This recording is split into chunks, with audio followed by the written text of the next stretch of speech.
Ladies and gentlemen, boys and girls, welcome back to another episode of All We Do Is Talk. We're here for a Week 9 review. I'm here with Isaiah Moody. How we doing today?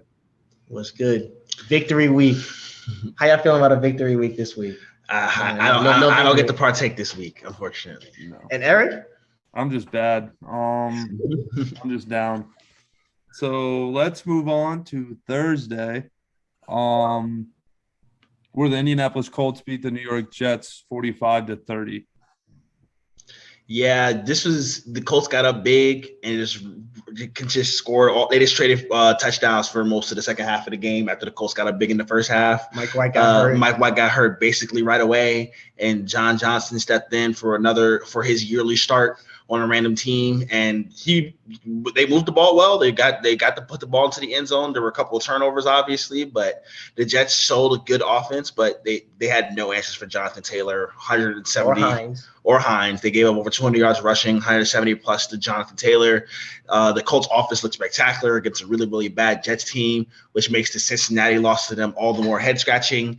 But overall, just another a good bounce back win for the Colts after a terrible loss to the Titans on Sunday. I mean, yeah, 260 is the number to be exact on the ground.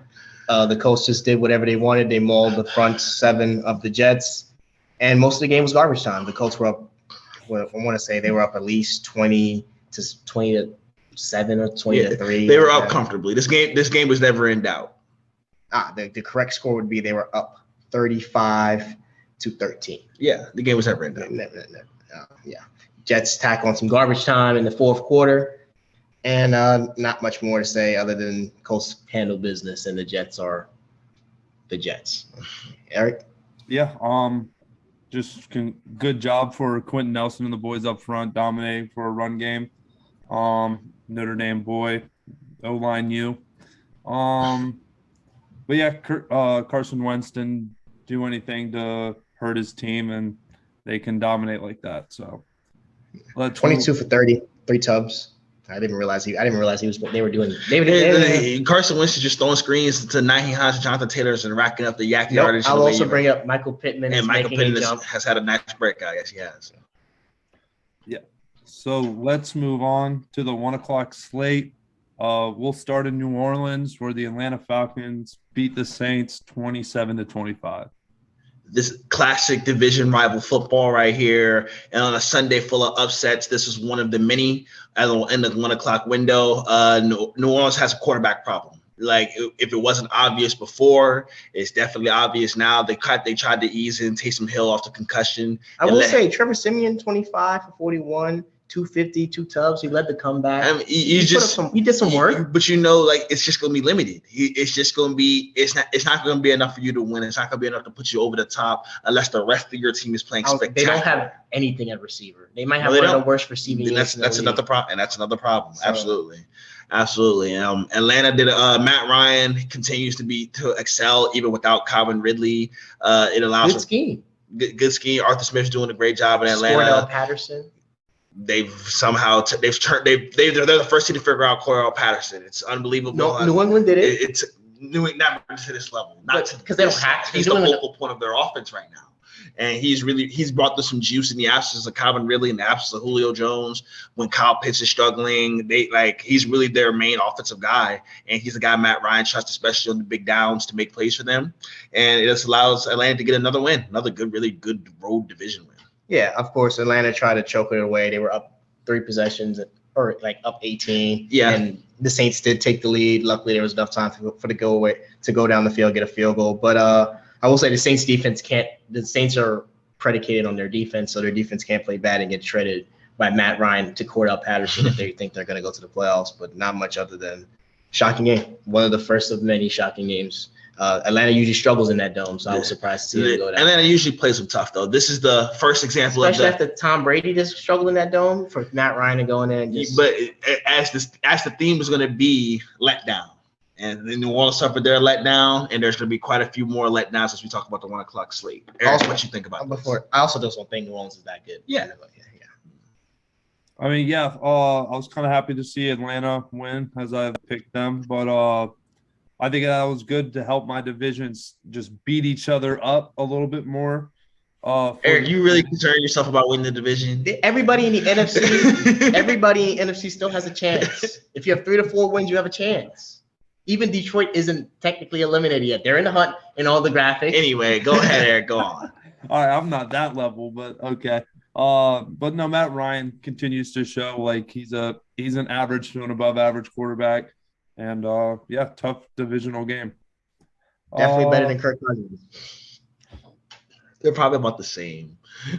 Matt's better. Do you just want to get it over with, Moody? You just want to get it over with? Yeah. How do y'all choose who goes first? It does. Eric has to run down. Eric decides it doesn't really matter to me. Eric is going to be paying regardless. All right, so let's. Favorite game of the day. Go ahead. Let's travel to Dallas. Hey, notice how Isaiah's favorite game of the day ain't his own game in which his team won, but it's about the Cowboys. I just want y'all to understand that when y'all ask who America's team is. I was at work today. I was like, proceed. No matter how good as much as I enjoyed the Giants game, my favorite moment from Sunday was the Cowboys game.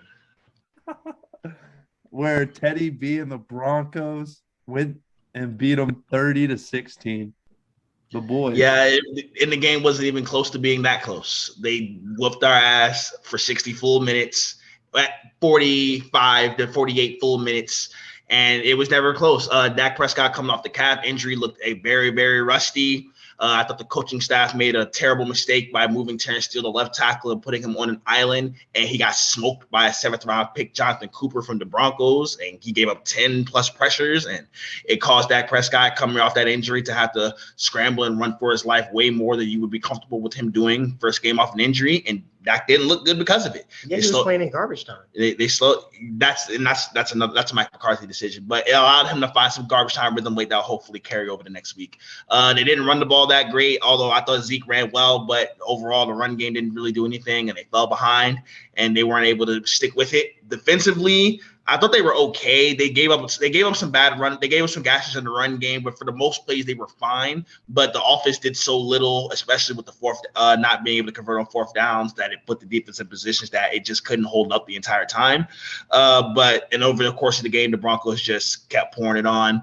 Good win. The Broncos looked like a team that was about to be given up on, and they played fired up. The Cowboys were a team that were riding high, and they played an F- football game across the board. Nobody played good, and they got their ass kicked. Yeah, I'll just point out, good thing for the Broncos. They probably aren't really that good of a team, but they're going for the series sweep of the NFC East this week. So that might be 4 wins that elevate them from actually getting maybe a better player in the draft in the end, because they might still be the 4th best team in their conference, but everybody's still alive. So way to see some NFL players. They're top of the division right now. Show some pride. It's like a 3-way tie. Show some pride go out there, show some pride. After trading away your best player, fire up the players, some motivation. They thought they were giving up on them. Get the coach, get the players motivated. Hopefully they could keep it going.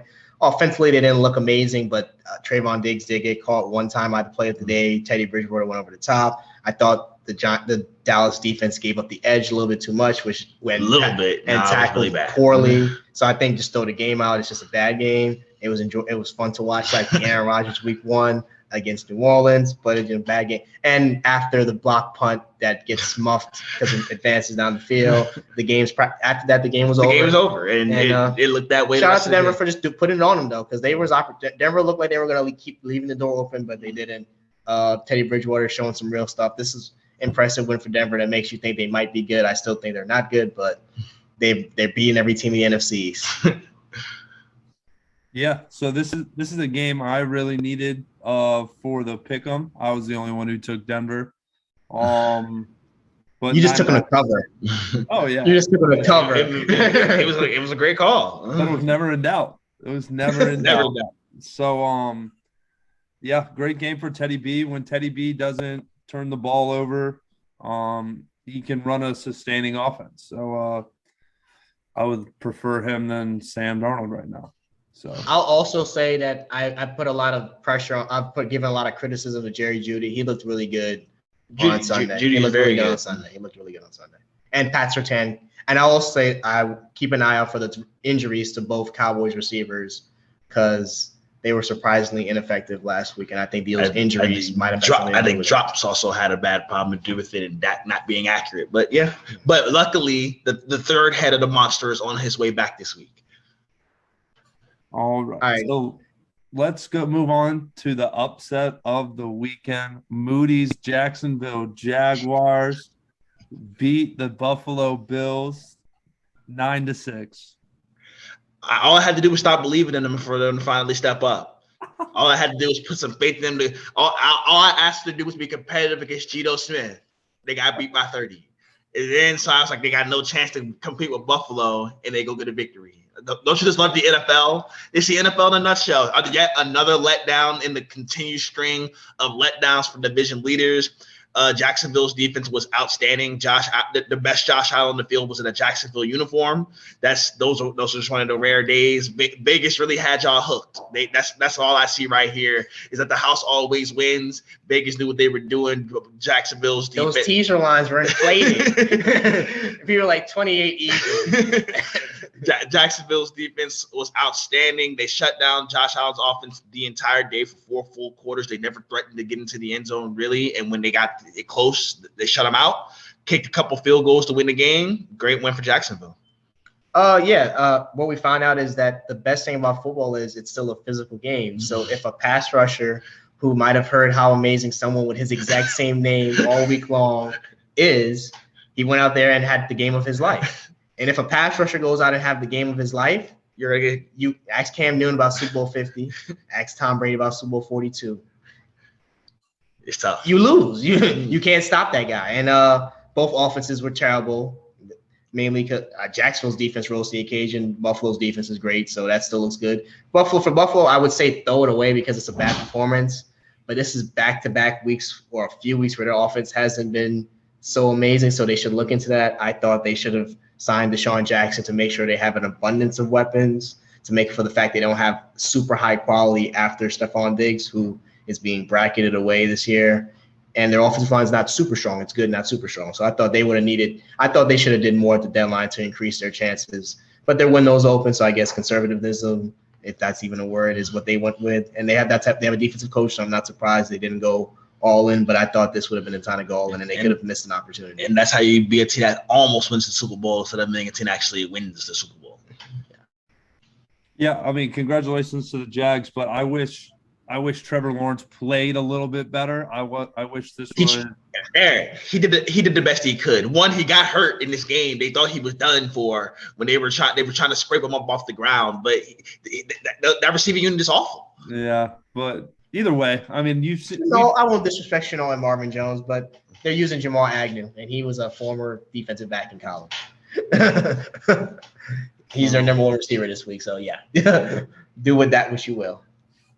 All right, moving on. We'll go to my misery and pain. We will go to Charlotte, North Carolina, where the Patriots beat the Panthers 24-6. I mean, we know what Bill Belichick does to Sam Darnold. It was nothing but that game went exactly according to expectation for what Bill Belichick's history is to doing to Sam Darnold. And that's what happened. Sam Darnold was seeing ghosts, couldn't find the open receivers. When he did, they dropped the ball because DJ Moore and Robbie Anderson suddenly can't catch when Sam Darnold does hit them. The Panthers' offensive line is abysmal, so they're just in the backfield all day. Sam Darnold now has a fractured scapula, like it's getting worse. Like he's Carl from Jimmy Neutron complaining about his scapula. It's tough for Carolina right now. Positive side, Stefan Gilmore got a revenge pick on the New England Patriots to show like, hey, he's I'm still a good player. I'm just on a really bad team. The Panthers made a bunch of all-in type of moves to try to continue their window. Their defense looks great. Yeah, but Sam, if your quarterback Sam Darnold, it doesn't matter how good your defense is. It doesn't matter. As poorly as Sam Darnold has played, and he's not been good. I think I'm gonna point the finger at the two coaches that are supposed to be these elite coaches that haven't proven to be elite coaches. The team looks undisciplined. The defense is good, but the defense, neither of the guys that are like getting credit, Joe Brady and or Matt Rule, are defensive guys. So I got to look at that offense. The offensive line's poor. It doesn't look like they know how to block, run block. And the receivers drop passes and run bad routes. And then the quarterback's erratic. I feel like DJ Moore runs good routes. What the hell's happened to Robbie Anderson? No one knows. He got his money and he ran off. Someone stole Robbie Anderson's powers after he got paid. DJ Moore with the drop problems, that's an issue. But not much from Terrence Marshall. That's true. They haven't been able to get him involved. Good. Like the offense, I think it's all stemming from the offensive line has no talent on the outside of Taylor Moton. The offensive line is really, really bad. Their center just towards ACL. Yeah, it's not like their offensive line is awful. And if you have a quarterback who struggles under pressure and your offensive line can't protect him at all, it's gonna look like a disaster. And that's exactly what's going on. But hey, they got J.C. Horn, and he's not even playing. So I thought they should have. I thought back then they should have took Penei Sewell because I thought they had a need at tackle, and it's clear they have a need at tackle. They have a bad need at tackle. So I mean, yeah, I'm sure if Penei Sewell was on the board, he got taken off the pick. Oh, did I say Sewell? I meant to say Slater or Barrett. Slater was my preferred tackle, so I meant him. But either or, you guys took J.C. Horn, who isn't playing, and I didn't love coming up. But Eric, how you feeling? Talk to me. I mean, I shouldn't have switched my pick. I already changed it in our chart, but I thought Christian McCaffrey would be the spark to bring it back. But yeah, just the two things we're bad at are just the most important things. Like offensive line and quarterback play is just not. You can't have bottom five. You can't have bottom five. Yeah. So until we figure that out, we really can't be consistent enough to do what we want. But yeah, it's a tough one. Bill Belichick, isn't he the one that displayed ghosts for Sam Darnold? Yeah, that's his boy. He loves him from Sam Darnold. That's his son. Yeah, so. And I will say, Mac Jones still is looking like the best rookie quarterback. He's in the best situation. I don't know about this. The Mr. Justin Fields is coming for that, but yeah, his numbers are just so ridiculous right now because of his efficiency. So like, there's a lot of catching up, and he did almost break Brian Burns' ankle on that tackle. So yeah, he can't tackle because he's low for a white boy. No offense, but moving on. All right, let's go to your praise. Let's go to MetLife, where the Giants beat the Raiders 23-16. I mean, the defense was spectacular, and Derek Carr had the worst game of his season. He had a bad one. He wasn't great in the Ravens game, but he won that one. He had a better one a couple weeks ago. But shouts out to the Giants defense. One touchdown and 6 trips down into the red zone. I mean, that's if you're going to play that cover 2 shell, bend, don't break defense, that's what you're going to need. Xavier McKinney is probably going to be the defensive player of the week with the big pick 6 and the even more and crucial pick in the cover 2 when Derek Carr tries to plop it in the opening. And some pass rush, not much from Aziz, but a good game from Leonard Williams. He's really picked up his season after the slow start where people were putting pressure on him about his slow start. Dexter Lawrence had his best game of the season this year, and the defense is peaking. And offensively, because they had Andrew Thomas out, they came out with a script drive and got the touchdown. Evan Ingram went up and mossed somebody who would have thought they probably should have traded him. Hopefully his value goes up, but he's a free agent this year, so that doesn't matter. And they gave up back-to-back sacks, and then they just laid down for the rest of the game. Luckily, the Raiders couldn't stop the run, so they just turned it into a field goal fest, ugly 23-16. Blinking you missed the game, but hey, we'll take it. We're back in it. And I've got money already picked on the Giants coming out of the bye to beat Tampa Bay, so that could save the season right there. We'll see how that goes. I think, to me, this is the most expected upset of the day because we know what Vegas is going through. I skipped out. Yeah, we gotta talk about that beyond the Giants. They had to crumble at some point. That's what they're supposed to do. Yeah, that's what they're supposed to do because they had to crumble at some point. There was no reason for the Raiders to be favored in this game. Only 3-point favorite. They shouldn't have been. Like they lost their coach and their last 2 first-round picks in the last month, along with the injuries along with the injuries that they're dealing with, and they had to go travel to the East Coast for a 1:00 game, which is basically 10 a.m. their time.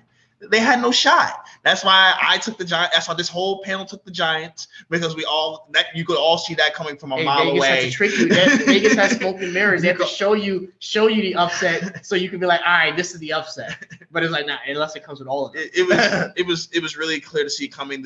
Good on the Giants for taking advantage of a opponent who was in a beaten, wounded, limping situation, and they got the victory. That's good on them. It's tough for the Raiders right now, man. I don't really know how they could. It's gonna be hard for them to soldier on. Their division's open, despite how good of a start they've had. Just because the emotional turmoil that they're dealing with, this might be too much. Unprecedented.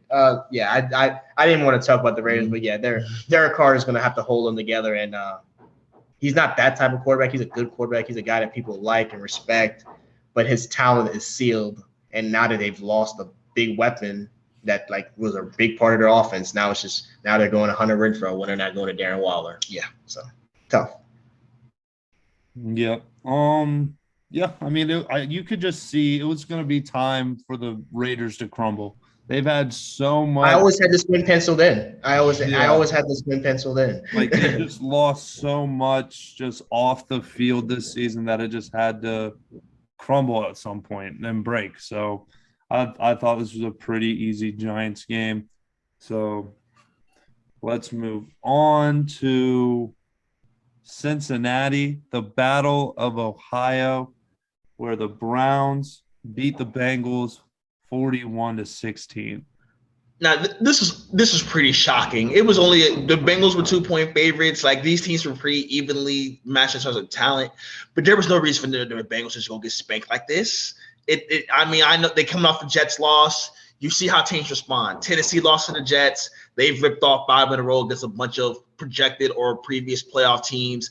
They showed some good bounce back. Cincinnati, they look like a young team who's lost some confidence because they were bad in all phases of the game. Joe Burrow went back to turn the ball over. The offensive line wasn't protecting him that well. The Browns did a great job covering Jamar Chase up and down the field. Greg Newsome did a hell of a job following him. Denzel Ward obviously had the 100-yard pick six.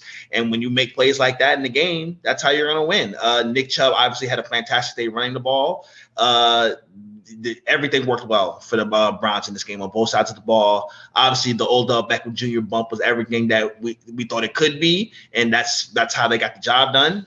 Good win, great win for the Browns that basically saved their season because they were looking pretty rough in a tight AFC race. And as for the Bengals, they were looking like the top team in the conference just 2 weeks ago, and now they really have to regroup. Yeah. Basically, if I didn't think the Baltimore – I think the Bengals, the Baltimore Ravens, and the Cleveland Browns are all about equal. Now, I do think I think Cincinnati and Cleveland have more pure talent, and they're a little bit more healthier. But this is how the NFL is. But Baltimore has the best player. What we'll see is that we talked about Derek Carr and the pick six, and once Joe Burrow threw that pick six, that's a 14-point flip. It's momentum and then the way to – with all the energy off the Odell Beckham saga for Cleveland – it's just not what you need to do to get momentum going, to throw a 100-yard pick six to a team that's fired up. Myles Garrett is impossible to block. He's probably him and TJ Watt and Trayvon Diggs are going to duke it out for the rest of the season to see who's the DPOY. But like, you don't want to put yourself in that situation. That's why you got to look at Joe Burrow, and like that's just not the throw to make right there. And he's a young quarterback, so I mean he's got to make it now, but tough way to learn. And then as for the Browns, they get up early, and so they just pound Nick Chubb. And Nick Chubb is good when he's getting fed like that. And we saw Wyatt Teller get his big extension this year. They got a good offensive line. You don't want to fall down to the Browns, the Tennessee Titans with Derrick Henry, or the Baltimore Ravens. You don't want to do it. It's a death note. So sucks for the Bengals that they're gonna have to learn. They have to fall all the way. They're gonna look back and remember that Jets game that they blew is important. And they'll regroup. They'll be fine. I'll be watching. I'll see because their coach is questionable and their quarterback's confidence questionable with a lot of things. So I also think their defense had been playing a little bit above its head through the start of the season. Yeah, it's definitely they're just in cover. Down. Everybody's figured out that they're just in back deep cover 4, and like they're playing pretty safe. So now everybody knows they're playing a bland defense. That's a good point you bring up. So like they got to regroup. We'll see. They're young, so we don't know. We don't know how they'll come out of this. I mean, yeah, when those 3 teams that you listed, the Ravens, Titans, and Browns, when they can run the ball and just have the lead, it's the easiest. That's what their offense is built for. So it was very surprising, but only 16 points from the Bengals offense. That turnover for Joe Burrow that pick six was brutal. But they could have just stopped playing. It sucks, but like they could have just thought like, oh, yep, that's game. It was a 0-0 game at that time too. Yeah, go and drive like that, and then. Oh, also, Joe Burrow, go make the tackle. Go make the tackle. These quarterbacks, if you're going to throw picks, go make the tackle. We don't need pick sixes. We don't need quarterbacks hurt. Only unathletic ones get out the way. Like, if Tom Brady's going to go for tackles, you got to go for tackles. Now, Baker, watch out. You're not that dude. You're not that guy. Just get out the way. All right. Anything else to say about this? No, just a good win by Cleveland. If they want to be where my preseason prediction was for them, they need to get healthy and get better. So I'm just checking the 1 o'clock. So yeah, we're moving to Miami. That's 1 o'clock. Yeah. Where the Dolphins beat the Texans in a snooze fest 17-9. Did anybody watch this? Hey, I was in Miami and I didn't watch it. I found out today that there were 9 turnovers in this game. It was Tyrod Taylor versus Jacoby Brissett. Like, no, Tyrod Taylor did not play. I think they still won with Davis Mills. You sure? I thought I saw Tyrod started. That shows how I'm not in a position to talk about this. I don't know. Yeah, that was no. Why would you watch that? Tyrod Taylor played like 3 interceptions. They were awful. It was an awful football game. 9 turnovers. Yeah. Tank Bowl. We know who the bad teams are now. This is Tank Bowl 1. Texas win Tank Bowl. That's what they're in it for this season. So they did their job in Miami. Wow. They won 10 games last year on some crazy stuff and that's why you can't predict last season success does not equal future success. So I'm surprised they didn't trade away some assets to try to get things going, and they're lucky that they've got San Francisco's first round pick to fall back on, and they look bad too. So at least it's not going to go disastrous for the organization. For the people running the organization at this moment, they're all gone. Yeah. And Tua, his career, boom, I don't know how they messed this up. I know I told you last year, Isaiah, when they were pulling Tua out the lineup for freaking Ryan Fitzpatrick. They didn't believe in him. And then that's what happened. Actually, I do know how they messed this up. They should have took Justin Herbert, but they took Tua. Like the RG3 in Washington, if you draft a quarterback that your team don't believe in, it can only end a disaster. And that's exactly what happened here. But they're not even going to get the RG3 rookie season. Yeah, they can only end a disaster. They unfortunately, Tua already suffered a devastating injury. Eric, you were in Miami, so did you even hear about people enjoying this? In Miami, that's a city where if your team's not good, people don't show up to watch. Yeah. And I'm sure even Miami. There was definitely watching Jacksonville get a W against Buffalo. There were definitely blackouts here in both cities, in Houston and in Miami for this game. No one knows. Yeah, I was probably in one of the few cities who actually broadcasted that game. So let's move on to the last 1 o'clock, I believe. Yeah, last 1 o'clock. The Baltimore Ravens squeaking out a W against the Minnesota Vikings, 34-31 in overtime. I told y'all on the preview podcast, Minnesota gonna win by 3 and they're gonna lose by 3. It's what they do best. They do it better than anybody. It's the career of Kirk Cousins. Just good. It's the history of Minnesota. Close, it's the but no cigar. It's the history of Minnesota. Close, but no cigar. They obviously their offense showed up and played well. Justin Jefferson was making plays. Adam Thielen got in the end zone again. Dalvin Cook ran the ball well. Defensively, they were getting after Lamar Jackson with some pass rush too. But they got up, and the team offensively, they couldn't find any more answers because they went to a bland, conservative prevent offense that keeps them from scoring more points. And then defensively, Lamar Jackson took over the game because Minnesota's defense isn't very good to hold a lead. And if Lamar Jackson just takes the game over, they'll blow the game. That's exactly what happened. But I picked Minnesota to cover, so I appreciate them doing that job for me. And another bad loss for Minnesota. That's basically how I'm going to sum it up. Lamar Jackson was playing bad. Minnesota was up. Lamar Jackson was playing good. The Baltimore Ravens took over the game and won the game because Lamar Jackson is infinite times better than Kirk Cousins, especially if Kirk Cousins is going to be in the prevent offense that Minnesota has now patented. But that's basically what it is. Lamar wasn't playing an amazing game, but because Minnesota's defense is bad, they still have to continue to go out there and stop him. He was running all over them. He was still having an electric game. And as soon as Minnesota stopped scoring for a little bit. And then the catch in the back of the end zone by Bateman. I thought it was Duvernay. It was Duvernay? The one-handed snag in the back of the end zone. That turned the whole game around. Hollywood Brown played another good game. He's actually showed some things this year. And Lamar threw a bad interception in overtime. Mm-hmm. Baltimore is a great coach team. They play good complementary football. Defense gets a stop. And nobody bails out their team better than the combination of Lamar Jackson and Justin Tucker.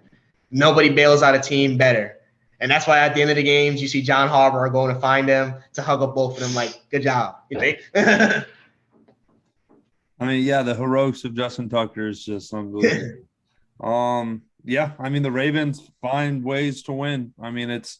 It's impressive with all the injuries they've suffered. It's impressive. So good on Baltimore for sure. So let's move to the 4 o'clock slate. Let's start with the Chargers taking a visit to Philly, where they won 27-24. These are two similar play style type of teams going at it, and they were in Philly, so it's no surprise the game was close. Justin Herbert, after a sluggish last 2-3 weeks plus a bye, was spectacular. He looked back to his regular self. They protected him well. Rashawn Slater continues to be the steal of the first round. He is just a rock out there at left tackle. So he was a top 3 player in that draft. And it allowed Justin Herbert to take over the game. He was efficient. He made the throws all 3 levels of the field. He made plays with his legs too, ran into the end zone one time. Keenan Allen got going spectacularly in this one. And it was just and Justin Herbert was just better than Jalen Hurts and the Eagles. And that's really what it was. That's how they won the football game. Good fight from the Eagles at home. They did their best. They played their too high. Darius Slay took Mike Williams out of the game. And Philly was able to run the ball well and score some points on offense to stay in it. But when you have such a quarterback disadvantage, that you're usually going to lose games like that in the fourth quarter, and that's what happened here. Yeah, I mean, game was chalk. I thought the Chargers defense was less. I forget that they're so bad at stopping the run that Philadelphia used that to stay in the game. Even though Jalen Hurts didn't pass a lot, probably the best passing game I've seen him play. Nice throw to Devontae Smith. Good play by Devontae Smith against the end zone, and just good probably the best game offensive wide that we've seen Philly play all year. They put up a scrappy performance. They played better than I thought they would. Their pass rush looks like it's the injuries are caught up to its pass rush, unfortunately. I'm surprised they didn't trade away a Fletcher Cox or a Javon Hargraves. We know Pittsburgh was probably calling about both. But good fight. I mean, it's a job-saving type of performance from Philly's guys to show that, hey, we're not out here just being fully incompetent. So coming off the Detroit Lions win, I think they had a bye, maybe. No, the Detroit Lions won 2 weeks ago. So what did they do? That was just 2 weeks ago. Okay, and then followed by this. Good. You show you have some confidence. And then for the Chargers wise, like I said about Buffalo, did they do enough to turn their good team into Super Bowl caliber? That's left to see. And I have lots of stock in them being Super Bowl caliber this year. So I need them to figure that out so I can get my money. Yeah, I mean, I was really impressed with Philadelphia. Jalen Hurts wasn't asked to do too much, and he was efficient with what he was asked to do. So that's a good game for Jalen Hurts. And what was his rushing? Yeah, he was efficient on his feet as well. But Justin Herbert's a better quarterback, obviously, and showed it in this game. He's probably moving into my MVP top 3 this week. So yeah, good job by the Chargers. So let's keep it going with another surprise. The Kyler Murray list. Arizona Cardinals go to the 49ers and win 31-17. Well, I'm the guy that definitely didn't see this coming because I had left James Conner on the bench for Kadarius Toney this week in fantasy and lost by 10 points. Toney scored 1 point. James Conner was the lead scorer for the week. The Cardinals just smashed the 49ers, and now it's time to, like I said, for Philly, where they had a job stability type of performance, improving stability type of performance. This was a what's going on here type of performance for the 49ers, who I'll always look back on. They also passed on the chance to draft Deshaun Watson and or Patrick Mahomes and have not fixed their quarterback problem. They got the top 3 players in the draft, though. No, they didn't get that. Neither are on the team anymore. Surprisingly. I mean, starting with that, we know they had the great season where their run game was elite, their defense was elite, and they still found a way to bobble that and lose the Super Bowl. So I just want to know how long. Like, I think Kyle Shanahan is a good offensive mind. I don't know if he's a great head coach, and I don't think John Lynch is a good GM. He hasn't shown you anything. He overpaid Jimmy Garoppolo right away without having to, probably. Lots of draft busts, including now with the Brandon Ayuk situation. Luckily for him, that the injuries to the receiver position came, so they had to put him in there, and he looked good for the first time in a while. They don't have much on defense. They have Fred Warner and Nick Bosa. On offense, they have Trey Lance, question mark, Brandon Ayuk, Deebo Samuel. So they have more younger future pieces to move on with. So I could say, and maybe luckily for them, it's time for them to be doing what Chicago's doing, and it's clearly time for us to be seeing Trey Lance playing football games and no more Jimmy Garoppolo. But good win for the Cardinals, who, like Dallas last week, proved that if you're a good team, the number one test, that if you're gonna be a good team, that you're gonna have to win games with backups, especially in particular a backup quarterback. Good for Colt McCoy to finally get his biggest 2 wins in back-to-back seasons as a backup quarterback. So to go into Seattle and then to go into San Francisco and beat some of the best organizations is just crazy for him. I've been a fan of him. Sucks he had to go to Cleveland, but yeah, nothing more to say about this. I definitely think I 100% agree with you when it comes to Trey Lance. You gave me the stat years ago when the QB head coach combination loses in the Super Bowl. You should just blow it up right there.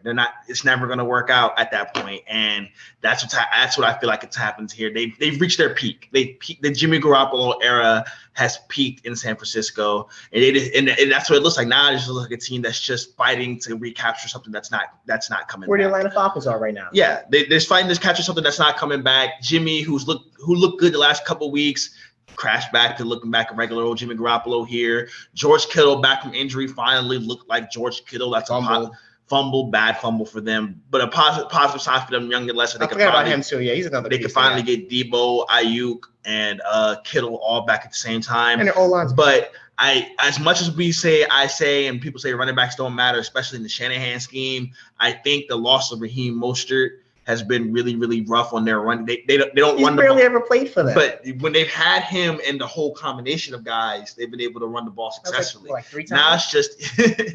Now it's just Elijah Mitchell, and Elijah Mitchell looks like just the guy. Trey Sermon doesn't even play. Guys like Jermichael Hasty, stuff like that. The run game is what Kyle Shanahan's strength is, what his coach is built on, and it's just average. And if that's the case with a defense that's just average, no talent in the secondary, you can't expect the Niners to be really good at this point. So they should be playing Trey Lance and trying to see if he can provide them a spark and maybe put their offense over the top. But yeah, it's not looking good for San Francisco. Shanahan, that you're gonna have to start looking at him sideways a little bit. And before we move on to Eric, none of us picked San Francisco's over at all this year, so we all saw that they were gonna have a down season. Now they could recover and save their season because everybody is still, like I said, Detroit is mathematically still racing for the playoffs if they were to win out. But we're just reading the tea leaves right now. With Russell Wilson coming back this week, the door that opened for them, the time they had a chance to cut down a couple games, they didn't break down any games on Seattle. So now I think with Russell Wilson, Seattle's probably going to be, and if they get Odell Beckham Jr., Seattle's probably better than them. So it was a debate between, we thought either the Cardinals or the Niners would be the worst team in the NFC West. It looks like it's the Niners. Someone has to be it. Yeah. Yeah. Thank you, Brandon Ayuk, for finally showing up to a game. I appreciate you. Keep doing that, please. But for the Niners, there's really no excuse for this game. Losing to Colt McCoy with no DeAndre Hopkins and no AJ Green, like their primary weapons out, like there's no excuse. So I think this is one of the first times that you can look at him sideways and start to question him a little bit. John Lynch will definitely lose his job. It's like, because most of that team that went to the Super Bowl, like not all of it, but a decent amount of it is still there. There's no reason for the cliff to be this far, but they peaked, and that's the reason why they drafted DeForest Buckner and Richard Sherman are not there. Yeah, that's very true. That's very true. Kinlaw, who's good, but he's not Buckner. They haven't been. They've done nothing to. They have the worst secondary. They've done nothing to add to that secondary, and that's a problem. You can't be starting Josh Norman in your secondary. You can't. Yeah, they kept Armstead because it was cheaper instead of Buckner, which is and then they went and got a young quarterback contract. So now they don't even need the money. When you cheap out, this is what happens. Buckner gets to go to the Colts and beat you the previous week. So yeah, let's move again to this was another 4 o'clock. Chiefs edge out the Jordan Love Packers 13-7. It was the worst game of the day. The Packers should be terrified. It was the worst about game life after. What you mean? It was one start. He looked awful. He didn't look that bad actually. You thought he looked? I didn't think he looked. He looked for a guy who. Now that's was drafted first. He looks like a guy who doesn't get a lot of reps. He was a raw guy drafted in the first round, but he had a year already during a COVID year. So that's a COVID year. So they weren't in the building actually that much his first year. So his first year was and he never played and never dressed. So scrapped his first year. So this was practically a rookie quarterback starting for the first time. But if he wasn't going to get a better matchup than the Chiefs defense. Now I will say that I've been saying for the last couple of weeks that the Chiefs defense actually has been getting back in order against NFC East. They did it to Daniel Jones. They did it to Taylor Heineke. I don't count those. That's why I'll say like I'll give the Chiefs defense that credit because they weren't stopping anything. Like Tennessee, like they've turned around. Like okay, now we're not just giving it up to everybody. But they gave up nothing. We're going to flip to the other side. The Chiefs' offense is horrendous. This game was hard to watch because nobody did anything offensively except we got wild throws from Patrick Mahomes and Patrick Mahomes Jr. Every now and then, him or Jordan Love would make a wild throw. Like, oh yeah, those guys can have arm talent. But the scheming and the offense was just both teams were just running the clock out and they can't run. Two teams that aren't really good at running the clock out to see who can get out here the fastest. I was surprised that the Packers didn't have more success running the ball with A.J. Dillon and Aaron Jones, but for whatever reason, they've cut down on Aaron Jones' touches where he looked like he was finally becoming that bell cow 20-plus touch a game guy. They've cut that back down because they drafted a running back in the second round for some strange reason. You saw how dominated we ran the ball last week against Arizona? Yeah, but they probably could have used that to have another weapon next to Devontae Adams, but that's neither here nor there, I guess. Devontae Adams played, but didn't have much success. Don't forget, I forgot. Devontae Adams didn't practice at all week. Yeah, they really couldn't get him going. The Packers offense struggled to get going. It's Jordan Love, like he was starting the first game of his career, and it wasn't great. For the Chiefs offense, obviously still continues to struggle. I thought this game would have an under type of feel to it because the Packers match up really good with Kansas City in terms of their scheme. They play 6 DBs, a lot of too high, and Kansas City's not going to stick with the run game. So when that happens and both teams are just trying to kill the clock, we get a low-scoring, ugly football game like we got here. Yeah, I mean, Jordan Love's just joining the club of nobody who started the first game this year has ever come in close to it. Davis Mills looked the best though, but I mean it's tough. I still thought he looked raw as hell. His timing is off. His mechanics are terrible. He definitely need another year or so. His arm talent is not. The arm talent's there. As for the Chiefs, man. They're an average football team. Yeah. They're an average football team. The defense looked better. Daniel Swartzen still gave up a touchdown. They're an average football team. That's what they are. Yeah. Eric, anything to say? This was the worst game I watched. It was. Oh, the most interesting thing though, they stuck Jordan Love's family in the back. In the back. Yeah. No. Section double Q. Would they even watch it? Like they just there to be there because they know what they were seeing. The way the camera panned up like they was leaving the building.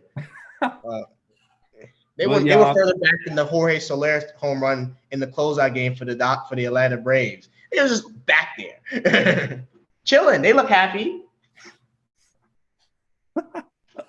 But no, I think there's more questions on the Chiefs leaving this game than there are. Forget Jordan Love. I mean, the offense is not clicking right now, and I think that's predicated on them getting Travis Kelce back in it. He hasn't been very effective this year like he used to be, which then helps Tyreek Hill on the edge. So, yeah, I mean, I think they just need to figure it out, that chemistry again, and they can hopefully click in because they're all about outscoring you. So that's the primary issue. No, I think they need an Odell Beckham Jr. type of player. I just don't know Mahomes. What do you have against Travis Kelce? I mean, they're bracketing him. Like you saw against the Giants. He's open. He's open sometimes, open. but he used to just whenever he was healthy, he used to boom. Because back then he was open all the time. And this time, teams have found a way to bracket the two. They have nothing else. They have Travis Kelce. We'll put 2 people on them, and then we have Tyreek Hill. Put one guy underneath, one guy over the top. There's got to be something else in the offense. They can't, but they put so much into it where they just can't be still the same thing they've always been. Clyde Edwards-Helaire, I thought he was going to be a great player. He doesn't look like he has that future ahead of him. Don't draft running backs in the first round. The offensive line, everybody thought Orlando Brown was a steal at left tackle. He's probably just a right tackle. Joe Tooney's doing his job. He's having a career type of year. Like you said, they have a run blocking offensive line, and they refuse to run the football. So that's what it's going to look like. Yeah, they'll figure it out in the offseason. They'll have to fix that defense up a little bit more. But good performance for them. I give Spags some credit. Hey, and the best thing about Kansas City, bad performances, and they got 2 dubs. So guess what? They still in the race for the playoffs. And tied for the division lead and win the column. So somehow. Just win, baby. Yeah, so let's move on to Sunday night. And a very surprising win for the Titans where they beat the LA Rams 28-16. It's not an exaggeration, but the Tennessee Titans are clearly the best team in the NFL, and it's not really a debate. That's how good they've been. They've got by far the best resume in the NFL. It ain't close. When they play a good team, they give them the fucking smoke. They beat every MVP candidate. When they see a good team, they're like, yeah, let's get it. Let's get it going. And it doesn't matter who's playing. They get the job done. They didn't run the ball well. Ryan Tannehill didn't throw the ball well. You're skipping out on what this game is about. The Rams. I was talking about the. I want to get the Tennessee offense out the way first. We didn't learn anything about Tennessee. MVP candidate. I want to ease into roasting Matthew Stafford before I got to that. But you can go ahead. We didn't learn anything about Tennessee. The game was over after Matthew Stafford threw back-to-back pick sixes. Anytime we've seen this year someone throw back-to-back pick sixes. And I know the first one wasn't technically a pick six, but it was the Carson Wentz interception all over again. Take the safety. I guess we got to learn to take the safety, but that was probably worse because he was getting swung around. He had ample chances to just let it die. He didn't want to let it die, but that's what I've always say. With that quarterback style of Brett Favre, Patrick Mahomes, Carson Wentz, Josh Allen, Matthew Stafford, if you're gonna try to make every play, there's going to be plays where you just don't know when to live to see another play. It's a part of the play style. But we've seen some some great interceptions off of it. I've never seen an interception like that one. And as for Kevin Byrd, I'm going to give him some props. He's really having unlike an Eddie Jackson who had some down years, and now it's like, oh, this guy's not that guy. Kevin Byrd has looked like the best, like a Justin Simmons level type of player this year. The play he made on the pick six was amazing. Matthew Stafford didn't see it coming. He was lined up in the middle of the field, and he gets to the hook zone outside area and gets a pick six. And just one of those games where what we saw this year, turnovers cost you games. So if you're gonna throw pick sixes, don't expect to win football games. Like every team that threw a pick six this week was lost. Honestly, I asked Matthew Stafford to go make a tackle. No, he should have. No, his pick six was too bad. It was like, oh, that guy's just not wide open. It was a bad pick six. Yeah, this is give a huge shout to Tennessee's pass rush. Which is, Landry, I told you, Jeffrey Simmons, Danico Autry, I told you a couple weeks ago that defense was actually picking it back up like the Giants. They got after. That's the first time I've seen the Rams' offensive line look compromised the entire season. Stafford has been sitting in the pocket all day with nothing but time waiting for Cooper Kupp to get open. That wasn't the case in this one. He had to throw under some pressure. He had to make some contested throws, and you saw what happened. He panicked, led some turnovers, and Tennessee's defense that's just on one of the hottest streaks in the NFL we've seen. They shut down Patrick Mahomes, shut down Matthew Stafford. Like they got a light schedule. They got a light schedule. You saw what? Yeah, they also shut down Josh Allen. No, they actually they got to stop when they matter. They got to stop when they matter. They got to stop when they needed it. They've been fantastic. Mike Vrabel's the clear coach of the year because for some reason his offense was supposed to be the strength of the team. Now AJ Brown and Julio Jones did have good games, and they showed that okay, we got this. It was like when those guys all playing are right there, they can do some damage. But so far, it's been Vrabel's defense, his side of the field, that's been carrying the football team, and they're at the top of the conference right now and don't look like they're ready to slow down. They look like they could survive, get a bye week with Derrick Henry coming back this is their opportunity. And I will say, and think about this, they were doing this without their last two first-round picks aren't playing for them. Mm-hmm. One of them's not on the team, and the other's Caleb Farley, who's out with the ACL. So, wow. Good on for them. Good. Whenever the Titans sign anybody and bring him in, they always fit. So that's good GMing right there because none of us were big fans of Bud Dupree, and he's looked good. Jeffrey Simmons fell to them. They took the chance and he fits. And they saw that Danico Autry, who was playing for the Colts, gave him fits, and they knew how to put him in their system. Now he's giving people fits in their system. So that's a part of it. That's good. If we're gonna complain when GMs are terrible, I got to give props to GMs when they make moves. To identify Ryan Tannehill, identify Derrick Henry, AJ Brown, Julio Jones. When the opportunity presents itself, they put together a really good team, and their defense is showing something. Now, unfortunately, they're missing. I will say this would have been the year for Derrick Henry to win an MVP. The way the season looks like it was going to break for them, but it sucks. But if they overcome it and get them back to the playoffs, this is a Super Bowl caliber team. Yeah, I agree. That pick sucked. Sorry, Eric. That pick was so bad. Bad. The worst pick of the year. Yeah. But no, I'd still put Carson Wentz's left-handed one above it. But yeah, I mean the Titans are showing that they're not just star reliant on Derrick Henry, which is great to see. They definitely have the top 3 wins in the NFL this year alone, and they're just a dominant football team right now. They're clicking. They're a buzzsaw for any team that's hot. And yeah, the team that they beat, they don't do well. Since the Bills have played them, they ain't been the same. Since the Chiefs played them, they ain't been the same. So we'll see about the Rams. I mean, you're allowed to have a bad game every now and then, so I'm not going to put too much stock into this for the Rams. But yeah, great win for the Titans. First game without Derrick. Yeah, like we're saying, like these games, toss them out. It happens. You're not gonna go. Rarely do you ever go 16-0. Rarely. Yeah. We've seen it though. Crazy. So let's move on to the Monday Night Football game, where the Pittsburgh Steelers edged out the Chicago Bears 29-27. This was a snooze fest that turned into one of the more exciting games on the primetime slate for the year, especially because we've had quite a few clunkers in a row. So shout out to Justin Fields for putting on a show and being the best player on the field besides TJ Watt throughout the game. It's unfortunate that you were playing in Pittsburgh. That's the reason you didn't win the game. I'm sorry. It sucks for you, but I think everybody understands that if you're playing in Pittsburgh, you're not getting the calls. That's the way it always been. The reason why Pittsburgh can never beat Tom Brady in New England, because that's the one team they couldn't get calls against. And that's what happened here. 115-30 penalty yardage advantage, not to mention the taunting call that handed Pittsburgh 3 points. That's where the game came down right now. I thought Chicago played better throughout the game, especially down the stretch. I thought Chicago deserved to win the football game. Justin Fields was spectacular in the second half, leading his team on a fantastic comeback against that defense. Special teams play was huge as well to give them a chance to be in there late.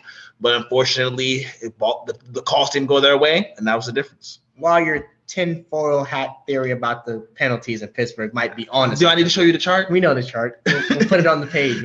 Somebody can let y'all know about the chart. Pittsburgh handled this game until they were getting the ball punted back to them and their returner fumbled it and they got scooped and score. This was a blowout. Pittsburgh was handling Chicago under cover, all those nice things. Vegas made a call, told some scrub player to drop a ball, let him pick it up, take it to the crib. And then the Bears tack on some nice garbage time, looking touchdowns. Good for Justin Fields. Good film for him. He's doing his job. But they were in a situation that once they scored the touchdown to put pressure on Pittsburgh, there was enough time for Pittsburgh to do the bare minimum of going the field goal drive. Now, assisted by a taunting penalty, but Pittsburgh was calling some really good plays. They hit some nice plays, so they got a drive going. I figured once again, the Bears defense looks so well. No Khalil Mack, obviously. No Eddie Jackson in the game as well. They let their best corner out the door in the offseason. It's not good. It's not good no more. Defensive team that has a bad defense is not a good team. So because the Giants do have the Bears pick, I will love that the Pittsburgh Steelers used their clout to put away the Bears, even though they were winning anyway. So get the Giants an extra top 10 pick if they can finesse. But yeah, pretty terrible game. Yeah, this is the game where it hit me that we should have drafted Justin Fields. With our O-line, I would much rather have a more athletic quarterback than a man who suffers under pressure. And I wish we had it. I mean, it's brutal to see. It's tough, but because he's already better than Sam Darnold. He's already. I hope it stings. I hope it keeps you up at night. I mean, if the barometer is better than Sam Darnold, that's not a high barometer. I hope it keeps you up at night. I hope it keeps Matt Rule up at night. I hope they're all sad about it. Because they can use both. Because they can use a Mac Jones too. They can use a quarterback that isn't named Sam Darnold, but they took a cornerback. So they're gonna try to stop the passer as opposed to get a passer. But yeah, that's tough. Justin Fields' best game by far. Last week was pretty good. And was last week San Francisco? Mm-hmm. Yeah, last week was pretty good. As for Pittsburgh, Pittsburgh is the best team at winning games they don't deserve to win. This is what Pittsburgh do. This is why my AFC North predictions are looking exactly as I expected. It's a three-horse race. With Baltimore, Pittsburgh, Cleveland, Cincy. They all got the same amount of wins except well, actually I have it up right here. Yeah. Baltimore's got 6 wins, Pittsburgh, Cleveland, and Cincy all got 5. Yeah. But this is what Pittsburgh do. They're a legacy franchise. They built a good defense. They got a strong coach. They're strong and well coached, and a quarterback who knows how to do just enough to not give it away every week. And that's how Pittsburgh's going to win games. And they'll probably fall into the playoffs, get sent home by a good offense right away. But for the regular season, this is how they're going to win games. All right. So lastly, that game was the halfway point of the NFL season. So I guess it's time to do some editing of the predictions from now that we've got some information. So we'll save our classic MVP rankings for the end, but we'll first start with any amendments to divisional picks that we from to start the season. Obviously I picked San Francisco to win the division, so gotta cut that. They look pretty terrible, so there's no reason to try to hang on to that one. I think Kansas City somehow, even though at that bad start, they have the same amount of wins as the LA Chargers, so they could easily still win that division and still make me right there. So I hang on to that. But as far as the NFC West has been the NFC in general has been pretty chalked, in my opinion. I know Isaiah picked Dallas to finish third in the NFC East, but that was because he was being a hater. But Dallas being at the top of the division, Green Bay being at the top of the division, Tampa Bay being at the top of the division, that all makes perfect sense. And Arizona's at the top right now with a bad loss with the Rams losing a tough game. But yeah, the NFC West, that's a bloodbath over there. As for me, I guess I'll start with NFC. Like you said, it's chalk. For the most part, the Rams still have a chance to win a division. I still think they will, especially now that we know that Arizona's got nicked up Kyler Murray already. I picked them to be second, so they'll be exactly where I was to be. And I did pick the Seahawks to backdoor in, so I think they will. As for the NFC South, I only believe that one of these teams was going to be in the playoffs, and that was the Bucs. And now that Jameis Winston is out with the ACL, it makes me even stronger in my conviction that I didn't think the Giants were going to beat the Saints. So I know I don't think the Saints are as good. So I believe all three of the NFC South teams are pretty irrelevant, but you don't know because all the teams are still in it. I will take the referendum on my NFC North pick. Picking Minnesota is the worst decision I've ever backed in my life. They're not going to win this division. They might not finish above Chicago, but I'll be rooting for them too. As for the NFC East, I still believe in my bold prediction that 2 NFC East teams will make the playoffs, but I'll really know how strong I feel about that after the Giants come off the bye and how the Eagles do. Because the Eagles and the Giants are still in it, and technically the Washington football team, everybody in NFC is still in it. One of these bad teams, the NFC East and the NFC that has a bad losing record, will make the playoffs because there's an extra spot. As for the AFC West, I feel pretty good with the Chargers and the Chiefs getting out of there because that's what it looks like, in my opinion, based on talent, because all the teams have so much problems. I feel great about the AFC South because it's working out that's chalk. That's going exactly how. But I thought the Colts would make the playoffs, so I think the Colts will still get it. We'll see. They're dicey right now. They're 4-5, so they're in that clunk. As for the NFC North, I'm with Cleveland and Baltimore, and so it's open. So we'll see. And as for the AFC East, I'm scared. I think the Patriots are going to give Buffalo a fight, but I think the Buffalo Bills will do a good job. How about you, Eric, for division standings? Division, I mean, I knew Washington was out as soon as Fitzpatrick got hurt. Their chance went out the window, so that one I got really wrong. The Panthers making the playoffs,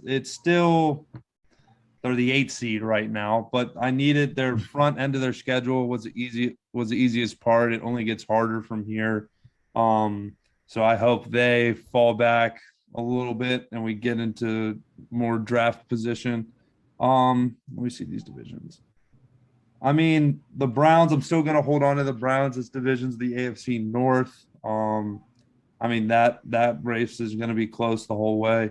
AFC East, I had the Bills. I don't think I had the Patriots going to the playoffs. AFC South, I think the Titans have secured that, but the Colts can still get the playoffs. I picked the Chiefs for the division. Still in it. I mean, I'll hold on to that for right now. But I definitely need to change my Super Bowl, them going to the Super Bowl prediction that I have. I don't think they're that, but that's it for the AFC. NFC, Washington, obviously. NFC North nailed it. I don't know, Isaiah, why you ever went against Aaron Rodgers. That was just silly. Just silly. You know that everything changed, so you have to pick an upset somewhere. You didn't think, and I wasn't going to go with Arizona. Yeah, so I had the Bucks winning the division. I had the Panthers in as a wild card.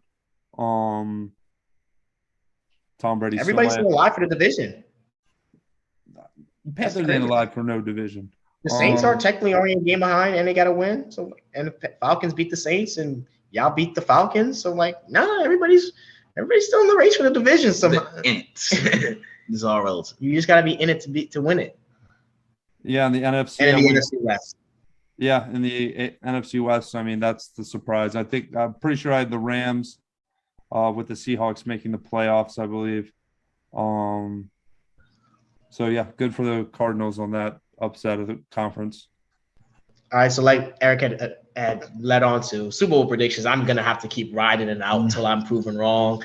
LAC and LAR still look like a good bet to make it to the Super Bowl. Moody?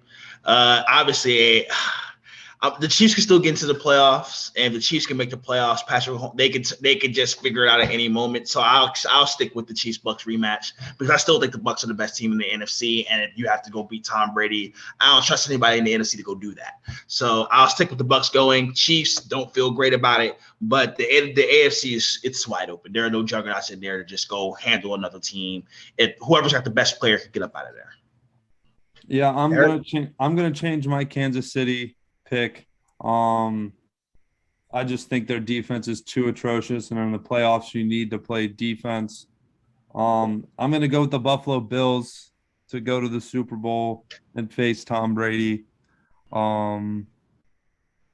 with the Bucks coming out on top. So, okay, my MVP will win the Super Bowl. Yes. All right, so next are the other awards. So we'll start with the easy one. Coach of the Year, I agree with Moody. He said Mike Vrabel. Yeah. Comeback Player of the Year, I think Joe Burrow's having a good comeback year too. So it's between those two. It's Nick, but I would say no one's giving Nick Bosa any love. His team's bad. That's why his team sucks. And Christian McCaffrey would have been in it, but he got hurt. Those guys aren't playing. Saquon and Christian McCaffrey decided to just stay hurt. Offensive Rookie of the Year, Jamar Chase by a mile. Not by a mile, probably like half a mile. Najee Harris, before you mention some Kadarius Rashad Slady. We'll talk. Rashad Slady. They're not going to give it to him. They're not going to give it to him. He deserves it. I agree, but they're not going to give it to him offensive line. Eric, Offensive Rookie of the Year. Jamar Chase. I mean, I think it's pretty easy up to this point. Defensive Rookie of the Year is also a runaway. Micah. Azeez Ojulari is a couple. Micah. Is a couple big sack games away from. He's in second place, but and Pat Surtain. Those are the three guys I'd say are in the race. My pick preseason, Patrick Surtain. Yeah, he doesn't have enough picks though yet. And then so we've got Offensive Player of the Year. It could have been Derrick Henry. It's Cooper Kupp. It could have been Derrick Henry, but it's Cooper Kupp. But this year it's probably going to be Cooper Kupp because he's still standing. Yeah. And Defensive Player of the Year, which is a 3-horse race, which I mentioned earlier. I'm going to go with Myles Garrett because he's going to break the sack. I'll keep with my preseason pick of Myles Garrett, but Diggs, I'm still rooting for your brother. Let's bring that bad boy home. Eric, did you go with? I went with Chase Young. Y'all was riding that Washington football team Kool-Aid. I told you they were trash. I told y'all. Eric, who would you like to put in the leader house for you now? Myles Garrett. I'd like to submit my pick for Myles Garrett. Yeah, he's been a monster. And lastly, what we do every week the best, we're going to give our rankings for the MVP. And this is going to be a hard week to do it because everybody's coming off a bad week. So I guess I will go first. Except one. Huh? Except one. Except one? Yeah, he didn't play. So, yeah, Tampa Bay. He's coming off a bad week. He is coming off a bad week. I remember last time I seen him on the field. It was a pick six he was throwing. So I don't think I'm going to change much from last week. I'm going to keep Matthew Stafford at a tentative one because he cannot have another performance like that. And take a chance of losing another game because they're going to have to win the 1 seed to be the MVP. So he has to be the 1 seed to be the MVP. But I still think he's been making the biggest impact for his team in winning wise. Number 2, I will go with Josh Allen. I just don't know how he's going to win it this year because I just think he's riding his guys, Eric. You can see he's not hopping off his guys. The Jacksonville Jaguars didn't score a touchdown. It's tough. It's tough. He wasn't even the best guy with his name on the field. That's what I'm going to He wasn't even the best Josh Allen in Florida on Sunday. That's what I'm going to chalk that up to. He never going to have to play another guy with his name on the field again. So once they blow out the Jets, everybody will long forget that they lost to the Jags. Josh Allen, and at 3, Tom Brady, because he didn't have to choke up on himself. He didn't have to choke on himself this week. He got to stay at home and watch everybody else choke this week. But don't forget, last time we saw Tom Brady on the field, he was losing to Trevor Siemian. So that's what he did last time. But 3 lackluster guys, I would have preferred to put Derrick Henry. Right now, Derrick Henry's the MVP, but he's not playing for the rest of the season. So, At number 3, I do agree with you about Tom Brady being at the number 3 spot. He got a week off to kind of hide from the letdown Sunday that all the other MVP candidates had to deal with. But his numbers, coupled with his team success, he's still right there at the thick of it. At number 2, I'm going to have Lamar Jackson from the Baltimore Ravens. He's been carrying that team to the second place in the AFC behind Tennessee, obviously. But he's been really, really good.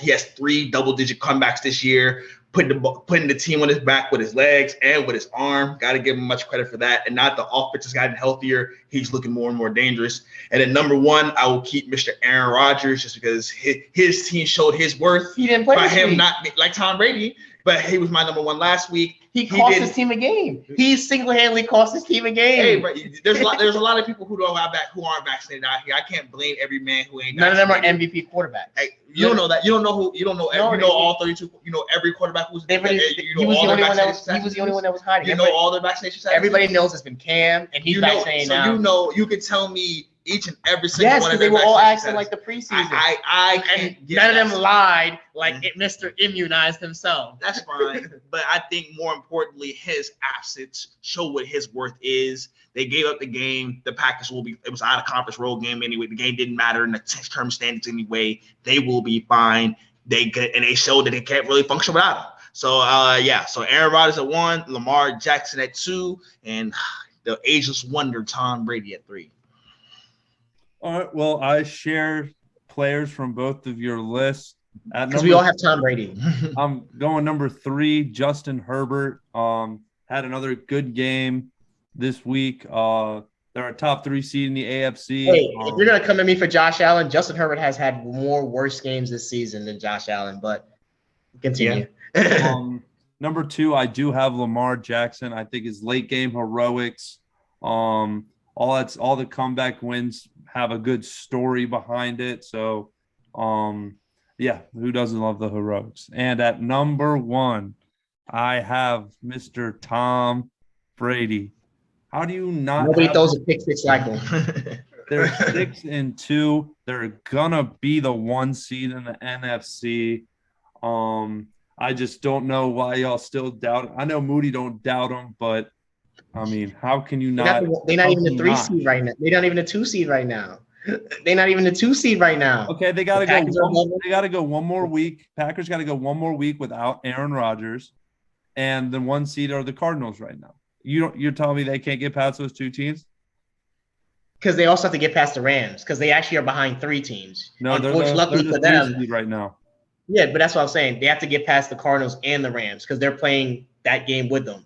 Because they're playing that they can't tie with the Rams, and they probably could tie with the Cardinals. But if the Rams are above the Cardinals, they got to fight it out with 2 teams. Luckily for them, it's no lock, but they can get it. Luckily for them, those 2 teams are playing in the same division. They have a very easy schedule, as we all know. Yeah, at the end of the year, they play the Panthers week 15 and 17, I believe. Times 2. That's easy. Panthers times 2. That's an easy 2-0 at the end of the season for him. So I just think he's going to be the best quarterback on the best team in the league. That's what everybody keeps telling me about Tom Brady, but he's only been an All-Pro 3 times. Isaiah, if you want to throw hate to Tom Brady, feel free to do so. It's your show. But at the end of the day, he's probably just gonna go to another Super Bowl, probably gonna take another MVP trophy home. You can talk about how lucky he is. You can talk about how you don't deserve none of it, but it's just gonna happen. I didn't say you didn't deserve none of it. World, and we live in an unfortunate. All right. I catch you. All right, bro.